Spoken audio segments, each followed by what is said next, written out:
Hello guys, welcome to my YouTube channel Exceptional Dialogue. I am Vishnu Chaudhary, AIR 40 in Engineering Service Exam 2019।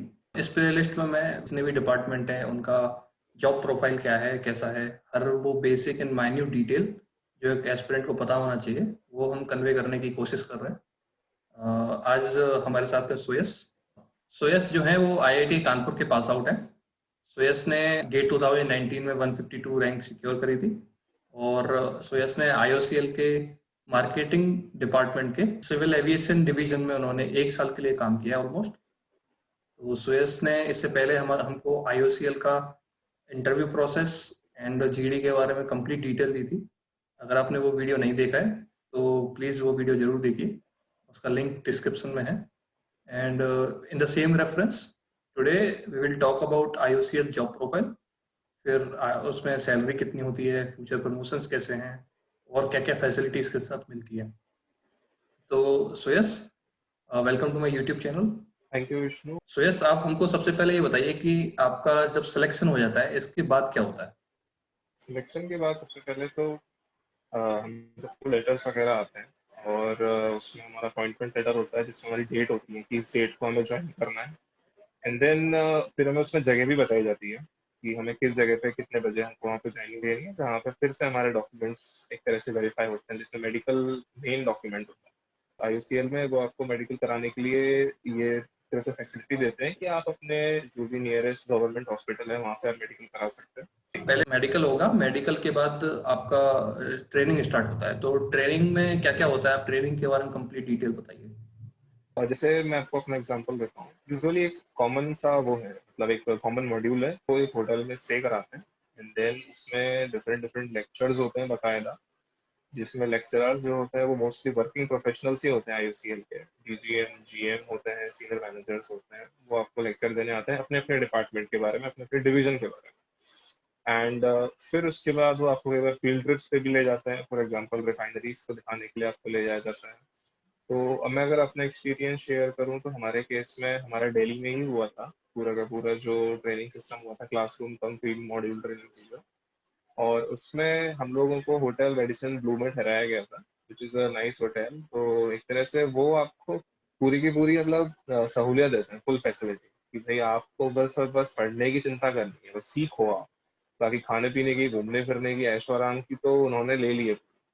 बढ़िया अच्छा खासा आपको ठहराएंगे बनाएंगे, अच्छा सा, मतलब आप आनंद ही लोगे। डबल बेड 5 स्टार कांच के बाथरूम देख के अच्छे अच्छे लोग सोचते हैं यार वाह ये लाइफ होने वाली है हमारी फ्यूचर में।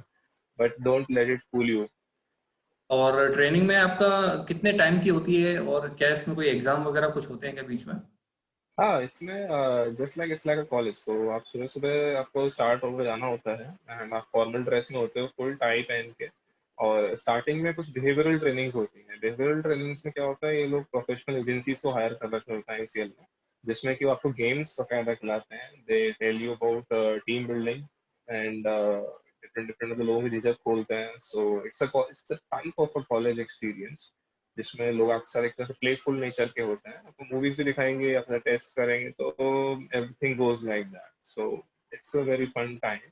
और बीच में लंच वगैरह भी होते हैं, फिर आपको खाना वगैरह खाना होता है, and then you again come back. बीच में टी ब्रेक्स होते हैं। So it's a total from almost like 9 to 5, 9 to 6 का पूरा एक शेड्यूल होता है ये।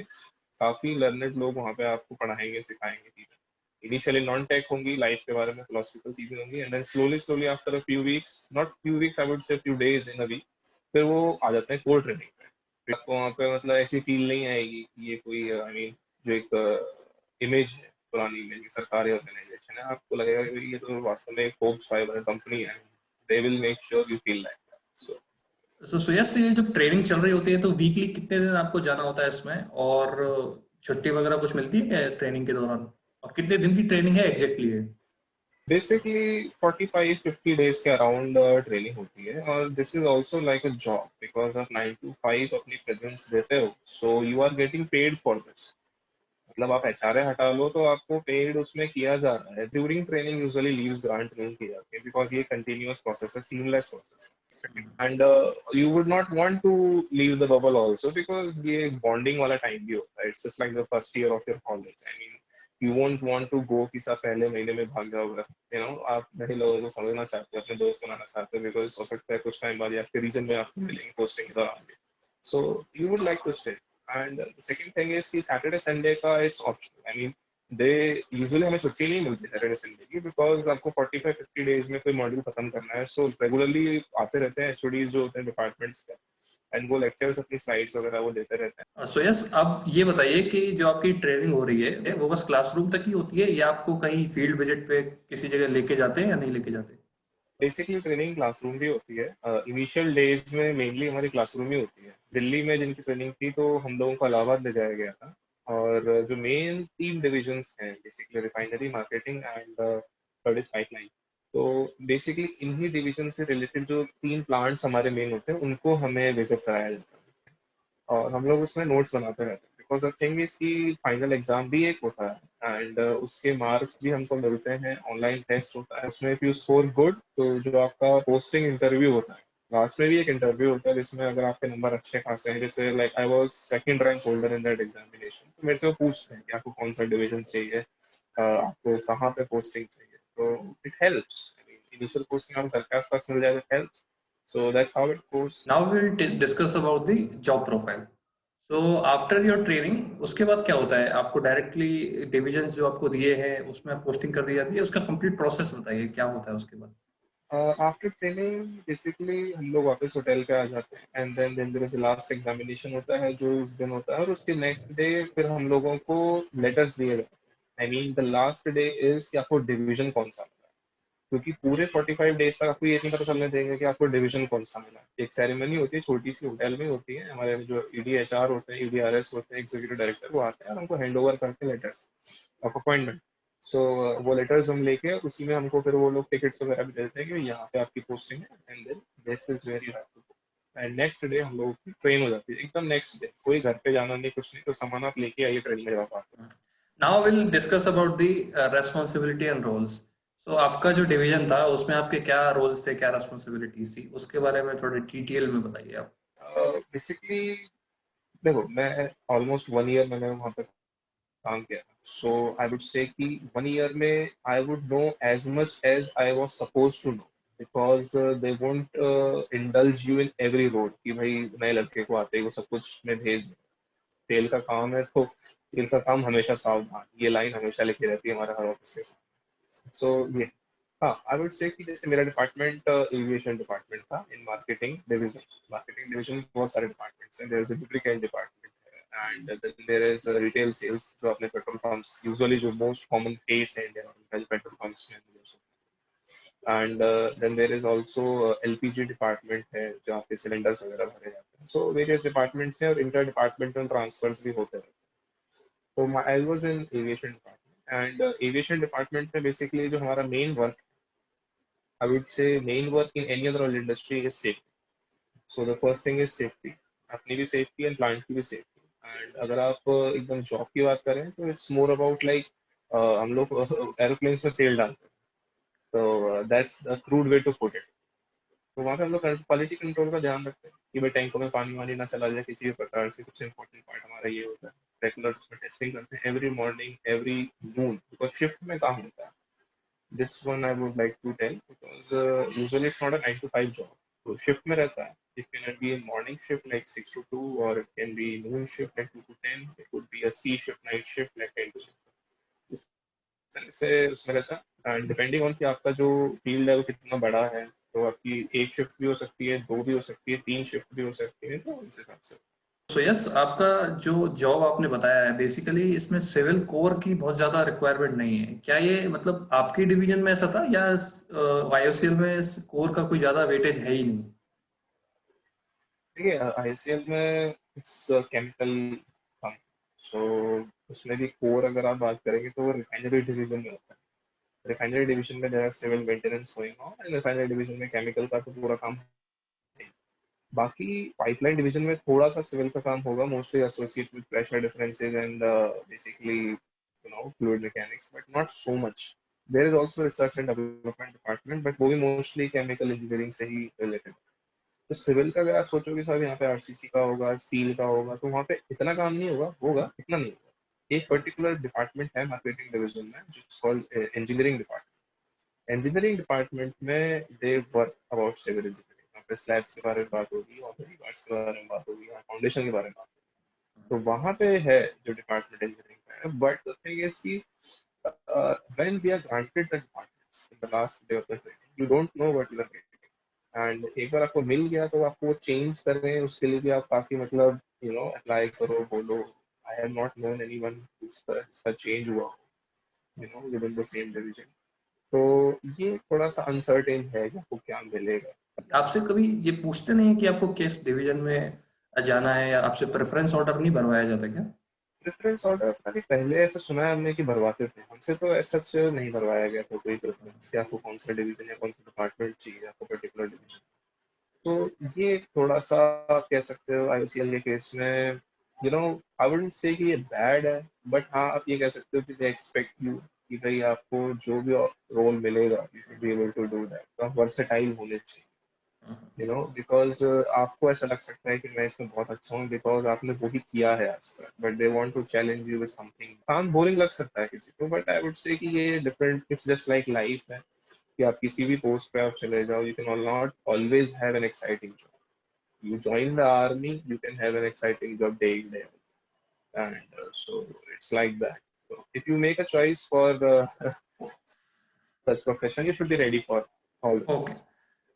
सो सुयस, अब नेक्स्ट इस पे बात करते हैं। आपका जो जॉब था वो फील्ड पे ज्यादा था या पेपर वर्क ज्यादा है, ऑफिस में ज्यादा टाइम निकलता था आपका या फील्ड में ज्यादा? और अगर कभी आपको जाना पड़ता है तो आपको कुछ कार की कोई फैसिलिटी ऐसा कुछ प्रोवाइड किया था कि नहीं?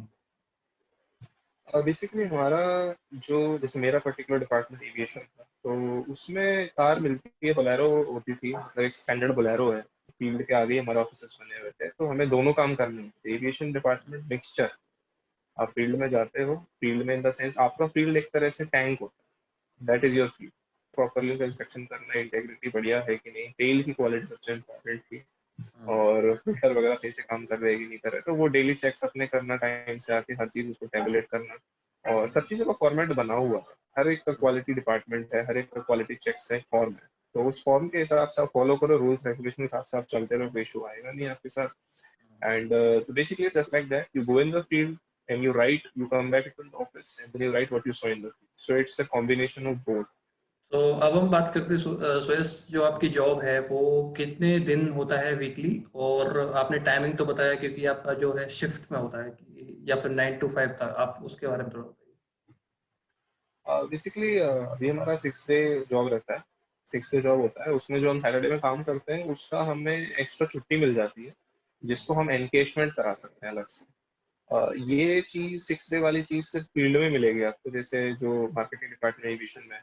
कुछ लोग ऑफिस में भी काम कर रहे होते हैं, जैसे इंजीनियर्स जो है हम लोग फील्ड में हैं, जैसे जैसे प्रमोशन होता जाता है, आगे हम बढ़ते जाते हैं, वैसे वैसे हम लोग, कई लोग ऑफिस में भी ट्रांसफर हो जाते हैं। कोई कॉर्पोरेट ऑफिस में चला जाता है, कोई स्टेट ऑफिस में चला जाता है, कोई डिविजनल ऑफिस में चला जाता है, जिसमें वो एचआर की पोजीशन पे होता है, कोई फाइनेंस की पे होता है, इस तरह से होता है। तो वहाँ पे 5 डे वीक है। तो बेसिकली फंडा ही रहता है कि अगर आप फील्ड में हैं तो इट्स 6 डे वीक, अगर आप ऑफिस में हैं तो इट्स 5 डे वीक। नाउ हम सैलरी के ऊपर आते हैं कि आपका कंप्लीट सैलरी का डिटेल दीजिए कि बेसिक कितना है, इसके अलावा आपको और क्या क्या फैसिलिटी वहाँ मिलती है, अकोमोडेशन का क्या है, एचआरए मिलता है या फिर क्वार्टर कुछ मिलते हैं कि नहीं, उस सब के बारे में आप बताइए। देखिए, जहाँ तक क्वार्टर की बात है, तो अगर आप एविएशन डिपार्टमेंट में मेरी तरह हैं, तो आप एयरफोर्स की बेस में रहोगे अंदर, तो क्वार्टर भी आपको मिल जाता है depending of the availability of the quarter. मेरे केस में अच्छी रिलेशनशिप थी, आते ही मैं अपने 2 BHK में पहुंच गया था। वहाँ पे मैंने एक सर्वेंट हायर कर लिया था, तो वो मेरा काम करता था सारा का सारा, तो रहने खाने में दिक्कत नहीं है। और जहाँ तक सैलरी की बात है, तो 60,000 बेसिक होती है, जो इवन से स्टार्ट होता है आफ्टर 30 आवर्स, और उसके ऊपर फिर वो डीए वगैरह लगते रहते हैं, कुछ पर्क्स वगैरह भी होते हैं दुनिया भर के, वो कुछ 28% के आसपास कुछ पहुंचते हैं। तो पैसे की कोई कमी नहीं है, मतलब और उसमें भी मैं बोलूंगा कि अगर आप रिफाइनरी डिवीजन में, तो उसमें और भी पैसा मिल जाता है। तो on an average gross salary आपकी, मतलब नॉर्मल डेज में बन जाएगी लगभग 90,000, 90-95,000 के आसपास। तो कट पिटा के आप 70-75 हज़ार के आसपास मिल जाएंगे। कट पिट तो के आपका 70 आपको मिल रहा है हर महीने कम से 70 से ओके। ऊपर ही मिलता है, 75 के आसपास मान लो। सो यस, अब आप बताइए कि अदर फैसिलिटीज में इसके अलावा और क्या क्या मिलता है एक ऑफिसर को जब वो ज्वाइन कर रहे हैं तो? Besides this, देखिए जैसे फर्नीचर फैसिलिटीज हैं, मेडिकल फैसिलिटीज हैं, लैपटॉप है, मोबाइल फोन है। थिंग इज कि ये आपको बेसिकली लोन की फॉर्म में पैसे मिलता है। लैपटॉप के लिए लोन मिल जाएगा, फिर आपको कार के लिए मिल जाएगा, फर्नीचर के लिए मिल जाएगा, मोबाइल के लिए मिल जाएगा। एंड देन फिर आपको इसकी ईएमआई एक तरह से चुकानी होती है, तो डेप्रिशिएटिंग एक तरह से फिर वो एसेट बन जाता है। मेडिकल मेडिकल फैसिलिटीज में बेसिकली ऐसा होता है कि one thing I would really appreciate about IOCL is कि इनका ऑनलाइन का जो सिस्टम है काफी अच्छा है, इन द सेंस कि आपकी सारी फैसिलिटीज ए टू जेड जितनी पॉसिबल फैसिलिटीज है तो वो एक पोर्टल पे आप कर सकते हो, जैसे हम बोलते हैं employ self service portal ESS, और सबको उसका एक लॉगिन आईडी वगैरह मिलता है। तो उसमें आप अपनी सब चीज बना सकते हो, आपको सारे के सारे जितने पेमेंट्स आपको मिलने हैं या आपको देने हैं सब वहाँ पे क्लियर हो। So yes, now we'll talk about the future promotions. As a officer and engineer आपने ज्वाइन किया है, इसके फ्यूचर प्रमोशंस कैसे कैसे होते हैं, कितने स्मूथ है? और बेसिकली इसमें on an average 3 to 4 years में एक प्रमोशन हो जाता है, and depending on the batch strength एक पर्टिकुलर ग्रेड तक तो सब प्रमोट हो जाते हैं। लेकिन फिर उसके बाद कम लोग ही ऊपर पहुंच पाएंगे फर्दर, तो उस चीज में फिर डिपेंड इस बात पे करेगा कि आपका सर्विस रिकॉर्ड कैसा है, आपकी कॉन्फिडेंशियलिटी जो सीआर बनती है हर हर साल बनती है आपका बॉस ने। तो फर्दर जो प्रमोशंस होते हैं एक लिमिट के बाद फिर वो उन मार्क्स के हिसाब से होते हैं, यानी it's a total objective way of promotion. किसी सिविल इंजीनियर को आईएससीएल को ज्वाइन करने के क्या क्या एडवांटेज हैं उसके लिए और क्या क्या डिसएडवांटेज है, तो ये दोनों आप थोड़ा बेटर तरीके से बताइए ताकि उनको बेटर डिसीजन लेने में हेल्प कर पाए। देखिए, एज लॉन्ग एज पीएसयू की बात है तो हर पीएसयू के अपने प्रोज एंड कॉन्स हैं, आपको भी पता ही है ऑलरेडी ये चीज़। सो द थिंग इज कि don't go with too much high expectation. पहली चीज, किसी भी पीएसयू में जाओ बहुत ज्यादा एक्सपेक्टेशन मत लेके जाओ, ऑलमोस्ट सबकी सेम सैलरी होती है, खास डिफरेंस होता नहीं है। It's all about the experience और किस प्रकार के लोग आपके आसपास हैं। मैं आपको एक example, not an example but एक सेइंग कोट करता हूँ कि एक बंदे ने पूछा कि भाई क्या इंपॉर्टेंट है, जर्नी इंपॉर्टेंट है या destination important. So the wise man replied, company important. किस प्रकार के लोग आपके साथ रहते हैं इस पूरे जर्नी के दौरान। तो आईयूसीएल में जैसे बहुत बड़ा एक वर्किंग पूल है, बहुत बड़ी संख्या में लोग काम करते हैं, so it's a high chance कि आपको आपकी सेम लाइक माइंडेड ग्रुप मिलेगा आपके साथ काम करते हुए, and that will help you to cope with. तो आईयूसीएल में आपको पैसा अच्छा मिल जाता है, और आईयूसीएल में आपकी पब्लिक लाइफ ठीक ठाक बनी रहती है, because I think that is one of the most important things जो अक्सर नहीं अकाउंट में लेते हैं, पब्लिक लाइफ को अपनी सोशल लाइफ अकाउंट में लेते ही नहीं लोग यूजुअली। थर्ड थिंग इज कि एज लॉन्ग एज आपका जैसे एक्सपर्टीज के बारे में है, तो जैसे अगर आपको प्योर टेक्निकल कोर्स लेवल चाहिए, you can always go in construction engineering, construction department है उसमें आईयूसीएल। सो फ्यू इयर्स आपने इधर उधर डिपार्टमेंट्स में काम किया, then you can always tell your HR कि सर मैंने काफी काम किया है and I am really interested, and then they will accommodate you. All things considered, IOCL is good. Yes, it is not as much technical. अगर आप बिल्कुल आपका माइंडसेट उस तरह का कि भाई मुझे मेरे आसपास लोग कैसे, उससे फर्क नहीं पड़ता, मुझे सिर्फ टेक्निकल चाहिए, then don't go for IOCL. So yes, एक बात और बताइए, जो एस्पिरेंट होते हैं जनरली गेट के, वो इंजीनियरिंग सर्विस के लिए भी प्रिपेयर कर रहे होते हैं साथ में, तो अगर वो आईओसीएल ज्वाइन करते हैं तो क्या वो साथ साथ में इंजीनियरिंग सर्विस की तैयारी कर सकते हैं, या फिर कोई सिविल सर्विस की तैयारी करना चाहता है तो वो भी साथ में हो सकता है कि नहीं? इसमें पॉसिबल है, आई मीन तैयारी करना बिल्कुल पॉसिबल है, बिकॉज टाइम मिल जाता है, ऐसा इशू नहीं है। आप जैसे जिस टाइम आपने ज्वाइन किया है उसके ईयर, उसके नेक्स्ट ईयर या उसके नेक्स्ट ईयर तक आई वुड से कि if you want you can try. उसके बाद फिर टाइम उतना आपको, एक तो आपको काम कर रहे हो तो मोटिवेशन भी धीरे धीरे खत्म हो जाएगा 2 साल के अंदर। तो if you want to do it तो आप उसी ईयर या उसके नेक्स्ट ईयर में तैयारी स्टार्ट कर दो, पहली चीज। एंड दूसरी चीज ये है कि डिपेंडिंग ऑन द डिपार्टमेंट आपको टाइम मिल जाए, हाँ, लेकिन अगर आप रिटेल सेल्स में हो जो पेट्रोल पंप के डेटा को मेंटेन करते हैं, वहां पे आपको इतना टाइम नहीं मिल पाएगा, बट अदर डिपार्टमेंट्स में you can always have time, no problem. Okay, so yes, thank you so much for sharing all these valuable information. मुझे लगता है किसी भी एस्पिरेंट को ये सारी इंफॉर्मेशन से बेटर जजमेंट में हेल्प मिलेगी। Thank you Vishnu for inviting me to your channel, and best of luck to all the aspirants also, and I hope ये इंफॉर्मेशन आपके काम आई होगी, and make a good choice for your future. So always try to understand yourself first before understanding the company that you want to work in. I would say this. Okay, thank you guys for watching this video, and ऐसे ही सारे information के लिए different different organisation की मैं ऐसे video डालता रहूँगा, आप देखते रहिए and please subscribe to my channel. Thank you for watching this video.